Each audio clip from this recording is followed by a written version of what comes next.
আমাদের সকলেই চলে যেতে হবে, একটাই কথা, ইন্না লিল্লাহি ওয়া ইন্না ইলাইহি রাজিউন। আমাদের সকলকেই ফিরতে হবে। আমিও সাংগঠনিকভাবে কথা দিয়ে যাচ্ছি, এই পরিবারের সাথে আমাদের সম্পর্ক আজীবনের জন্যই থাকবে। বিসমিল্লাহির রহমানির রহিম। আসসালামু আলাইকুম। আসলে এখানে বক্তৃতা রাখার কোনো জায়গা না। আমরা তরিকুল ইসলাম শিবলি ভাইয়ের, তিনি যে মৃত্যুবরণ করেছেন,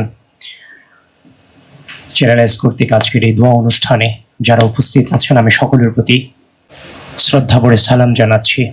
এবং আমি একটু আগে দেখতে পেলাম যে শিবলি ভাইয়ের দুইটা অবুঝ বাচ্চা আসছেন, বসছে এখানে, বারবার বাবার ছবির দিক তাকাচ্ছে। তো যাই হোক, যা ঘটে গেছে, হয়তোবা মহান আল্লাহ তাআলা তার পরিবারকে অবশ্যই কোনো একটা পরীক্ষায় ফেলেছেন। তিনি বিভিন্নভাবেই মানুষকে পরীক্ষায় ফেলেন, সেটা হয়তোবা তারই একটি অংশ। আমরা দোয়া করি আল্লাহ যেন তরিকুল ইসলাম শিবলি ভাইকে জান্নাতের উঁচু মাকাম দান করে, আমিন। এবং তার পরিবারকে আল্লাহ যেন সর্বোচ্চ ধৈর্য ধারণ করার তৌফিক দান করে।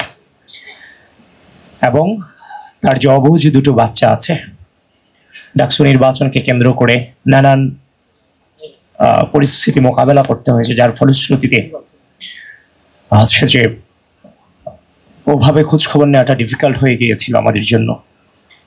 এবং চ্যানেলেস তো আছেই তাদের পাশে, আমরা সবাই থাকবো। এবং আমিও সাংগঠনিকভাবে কথা দিয়ে যাচ্ছি, এই পরিবারের সাথে আমাদের সম্পর্ক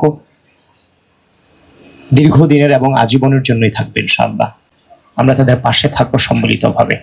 আল্লাহ সকলকে, তাদের পরিবারের সকলকে ধৈর্য ধারণ করার তৌফিক দিক। আমাদের সকলেই চলে যেতে হবে, একটাই কথা, ইন্না লিল্লাহি ওয়া ইন্না ইলাইহি রাজিউন। আমাদের সকলকেই ফিরতে হবে। তো এই পরীক্ষায় আল্লাহ তার পরিবারকে ধৈর্য ধারণ করার তৌফিক দিক। আমি আপনাদের সকলের কাছে দোয়া চেয়ে এখানেই বিদায় নিচ্ছি।